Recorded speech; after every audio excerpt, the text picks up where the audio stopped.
həmən demək Tovuzda bu mərhum Tofiq Hüseyninin bizim 80-ci illərin sonu, 90-cı illərin əvvəllərində Qərb zonasında Azərbaycanın Respublikasının ermənilərə qarşı müqavimətinin, uzun hərbi müqavimətinin təşkilatçılarından birinin yas mərasiminə getmişdik. Yəni dünən sözün doğrusu. Allah rəhmət eləsin.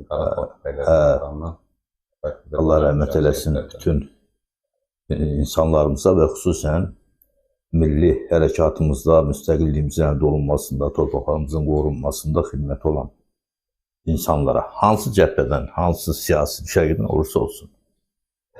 Ona görə ola bilsin ki, dünən olubsa bu məsələ bəlkə də mənim diqqətim, amma mən bu gün səhər də və sözün doğrusu dünən gələndən sonra axşam da bir adət üzrə informasiya məkanına bir baxdım.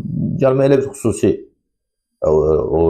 bir ajitaj görmədim. Siz, ola bilər mənim qüsurumdur, artıq yaşlaşmışıq, bəzi şeyləri diqqətdən qaçırdırıq.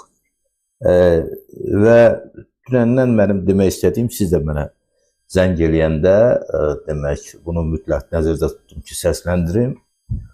O Ələtdən üzü o tərəfə, Hacıqabla qədər neçə 10 illərdir bir ağaclar əkilir. Bəli, bitmir amma. Və mən hətta bir dəfə səhv edirəmsə, ölkə dövlət başçısının da bir çıxışında oranın bir dəyişməsinin müsbət mənada bir nişanələrindən biri kimi onlara işarə elədiyini, dediyini eşitmişəm. Amma dünən gördük ki, ağacların bir çoxu artıq saralıb. Maraqlandım mən o zorundan olan adamlarla. Dedilər, ixtisarlar gedir indi, hansısa o idarə ki var, o işə baxan, o ağacların suvarılmasında və becərilməsində məsul olan ya yol idarəsinə məxsusdur, ya hansı ekologiya nazirliyinə məxsusdur. Orada ixtisarlar gedir, maliyyə kəsilib, ona görə ağaclar quruyur. Halbuki onların yetişdirilməsi üçün milyonlarla vəsaitin xərclənməsidir o. Ümumiyyətlə, açıqcası, həmişə son 10 illərdə bu yol ki gedib gəlirdi, İpək yolu və yaxud Şamaxı istiqamətində əsas Respublikanın marşrut yolları, ürək açan məsələlərdən biri də ondan ibarət ki, yol qıraqları təmiz olurdu, zibil olunurdu və indi bu yaşlılıqlara və s. diqqətin yetirilməsi də şübhəsiz ki, diqqəti cəlb edirdi. Amma çox qəribə bir şəkildə son bir ildə mən müşahidə edirəm.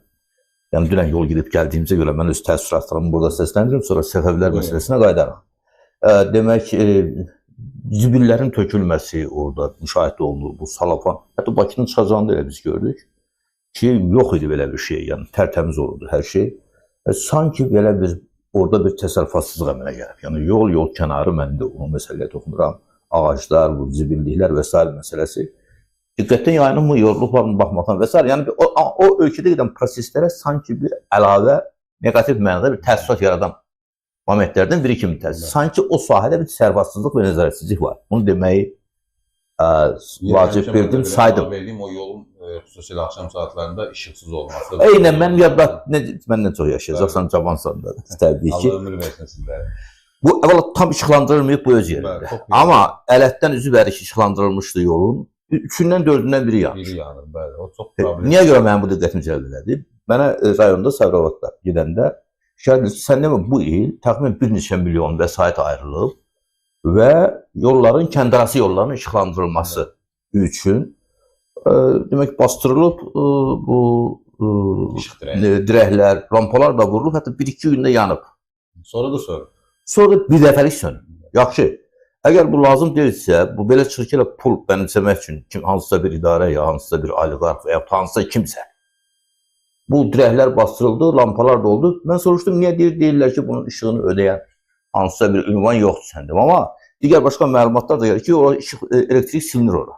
Mən maraqlandım, təkcə Sabirabadda və 100 illikdən bəri, sən demə. Hösanda Bakının qəsəbəsi də Hösanda da küllü miqdarda vəsait qoyulur, ağaclar bastırılır, lampalar olur, naqillər çəkilir, amma işıq yandırılmır. Bizim kəndin və qonşu bir neçə kəndin, demək, sadalaya bilərəm də, Yenikənd, Qəzli, Quruzma, Qaraqaşlı da bizim kəndimizdir.